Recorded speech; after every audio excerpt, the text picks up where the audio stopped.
Hello my friend, I am Anmol Srivastav. Welcome to our YouTube channel that is the Changing Life, and we are going to deliver our today's new topic, that is the introduction of a GST in India. So I and my friend Harshit that we are going to talk about this upon this topic.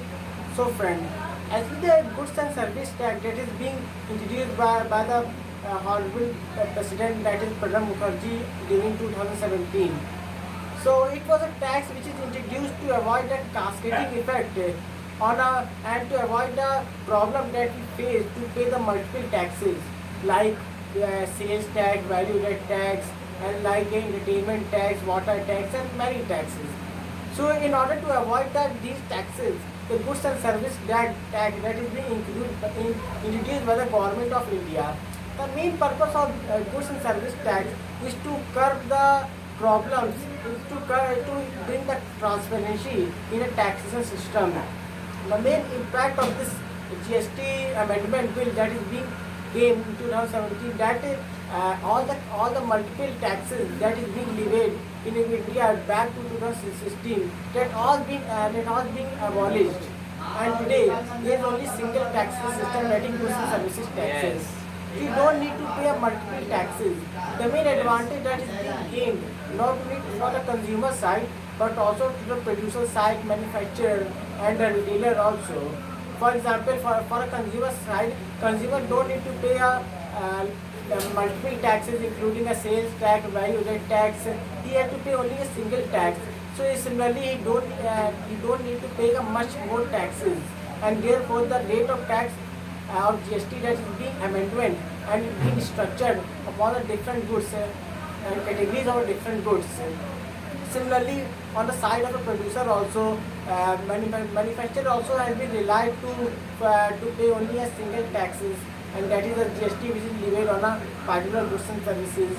And similarly, we can say that GST is quite successful in our country, India, because all the taxes are came under the one umbrella, and in such a way GST is being introduced in our country. And one of the biggest advantage of goods and services tax that we have seen, that in this type of bill amendment, that we are somewhat become free. We are getting somewhere carefree to live our life very easily, and it also avoids the tax evasion and corruption, especially in a big MNCs and multinational corporations.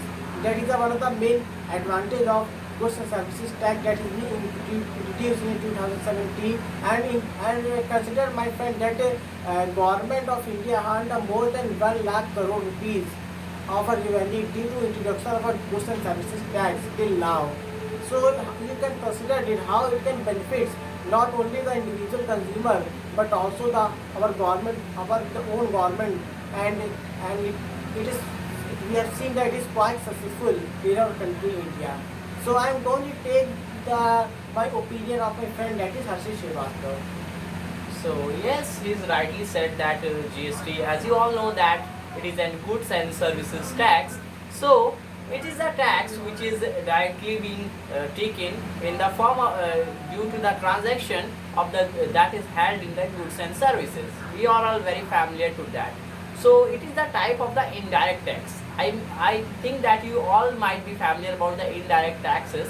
Some of the examples are sales tax and other value added tax. So these are the examples of the indirect tax. So in the indirect tax, it is a, you can say it is a merger of all the taxes. Why? Because instead of paying a lot of taxes, you have to pay only single one. You have to pay only single one, and that's decreases the dependency and botheration of the various accounting agencies. Why? Because when you are able to take a single tax, it will definitely be able to reduce the paperwork. It will definitely be able to reduce some sort of processes, calculations that have been made in order to have an, you can say, in order to have an GST over that thing. So it is very you can say it is a very great development, and it's a very right decision of the government, you can say, because India is a country of the growing market and the growing economy.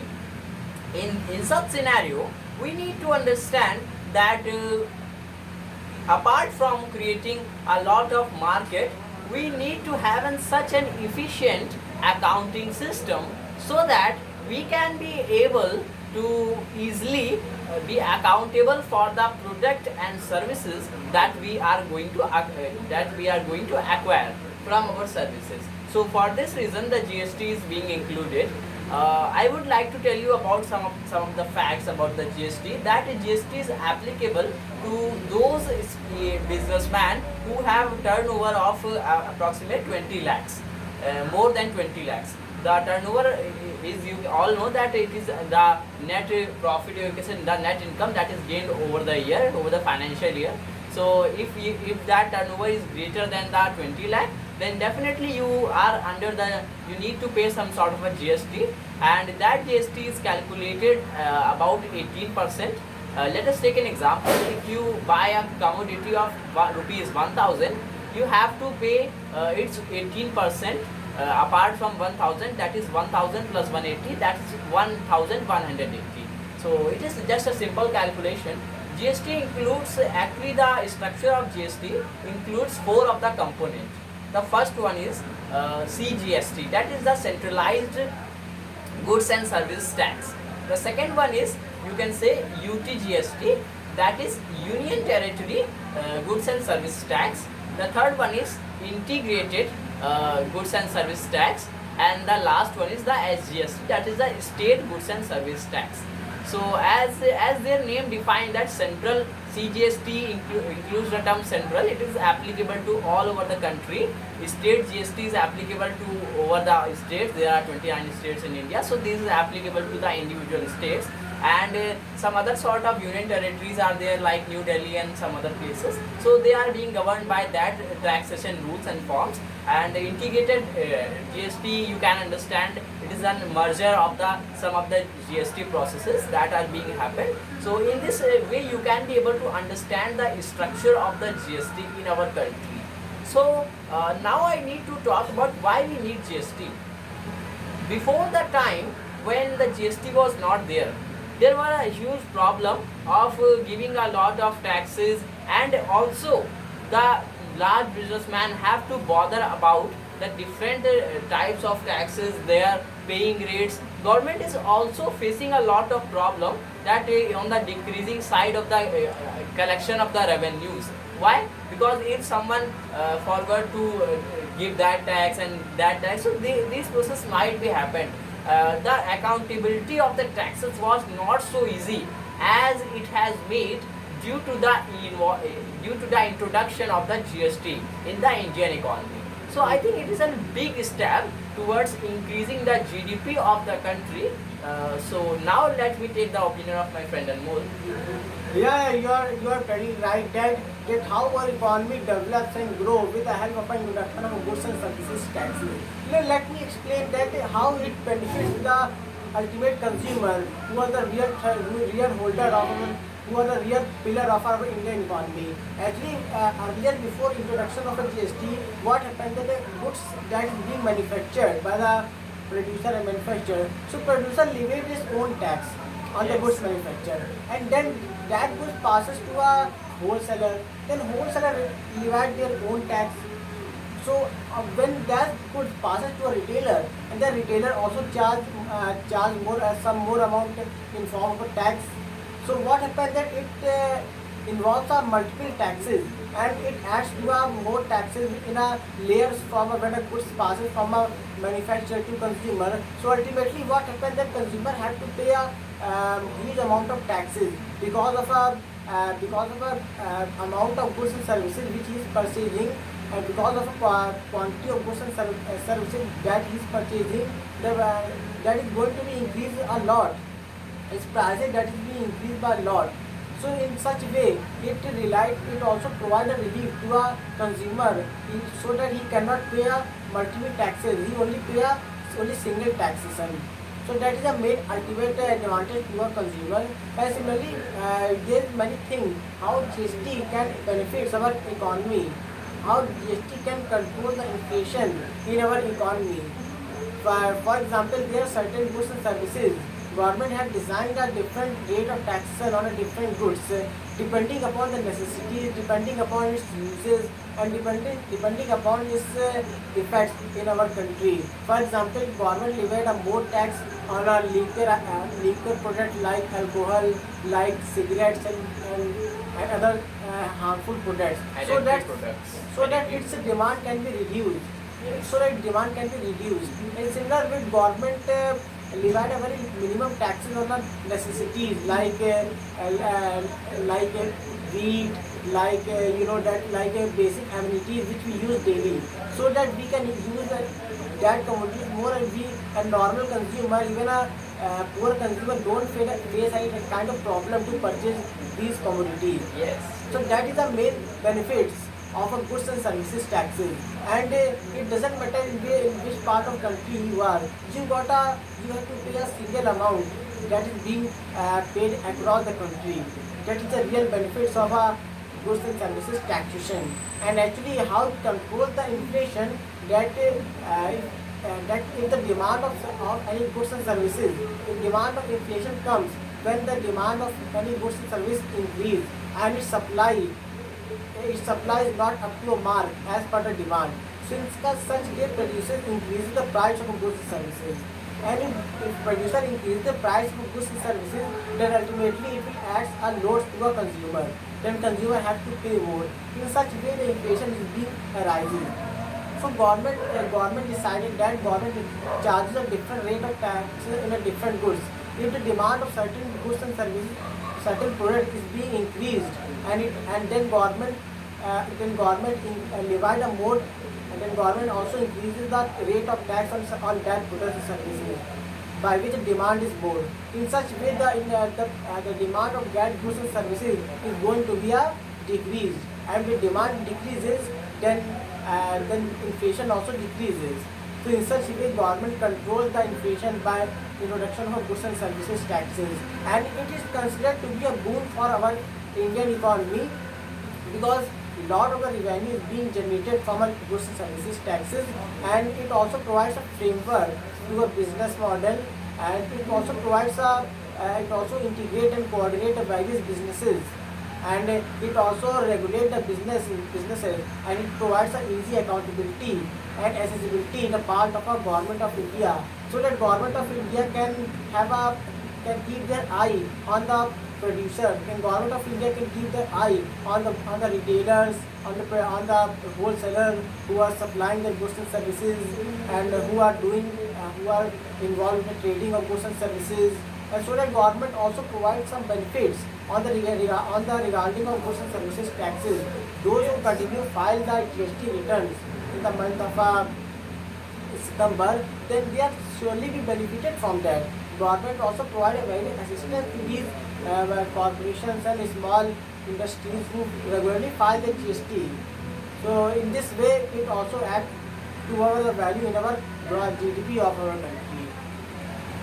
Yes, actually is right, because you are very familiar that government is providing some sort of the redemptions in the taxes, because whenever a new policy is being introduced, some sort of revolution is being happening, and when that economic revolution in our country is going to happen, a lot of changes would need to occur. The first of that, we need to understand what is GST, because before the introduction, not all the people are this is some type of a new concept, and when it is a new concept, so we need to understand about it. And I think now most of the people are familiar, some of the people are familiar about this thing, how the GST tax filing is there, and how the GST return is being paid, because we are knowing that GST has also provide a lot of opportunities for the employment basis, you can say. Why? Because those people who had learned this skill of filing and returning the GST, they are being well paid, and they are getting a good sort of a jobs.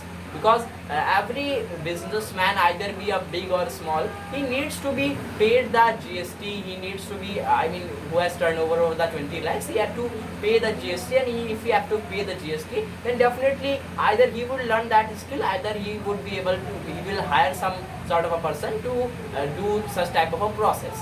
So in this way, it has also given a boost to the employment and the new technology involvement, because now I would like to make you understand some of the disadvantages, because you know that everything has its advantages and disadvantages too. So in the same sense, the GST has also some of the disadvantage. So first one, I can say that before the introduction of the GST, about 1.5 crore, if the businessman is having the turnover more than 1.5 crore, then he had only to pay the, you can say, the service tax, and below this they do not bother about that. But after the introduction of the GST, the small businessman who have turnover over more than the 20 lakh, they had to pay the GST. So it is some sort of a problem. Either we are not big one, but still exists a problem. Another problem I want to discuss is that the filing and the returning of the GST is totally dependent on the IT infrastructure. So for maintaining and for the regulation of this process, we need a good IT experts, and you can say we need a good IT infrastructure to develop and to maintain this process in a smooth way. Because if there would not be a good IT infrastructure, the accountability would be, I mean, you can say, impacted, would be affected. So having a good accountability, for having a good accountability, we need to understand that IT infrastructure is vital. Another thing that I want to discuss is that some sort of petroleum slabs, this GST does not applicable to some sort of a petroleum slabs. That is also a fact. So actually these are not a measurement, but we need to understand, when we are going to understand about GST, we need to understand about both things, both the advantages and disadvantages. So here, that are some of the disadvantages that I discussed. So I think that's all about the GST. And so thank you to all my listeners, and stay safe at your home, and start acquiring some sort of a new knowledge, because when you stop learning, you stop growing. So start learning new things, start exploring yourself, and definitely you will be at the ascent of your aim or your career, what you want to achieve in your life. So goodbye.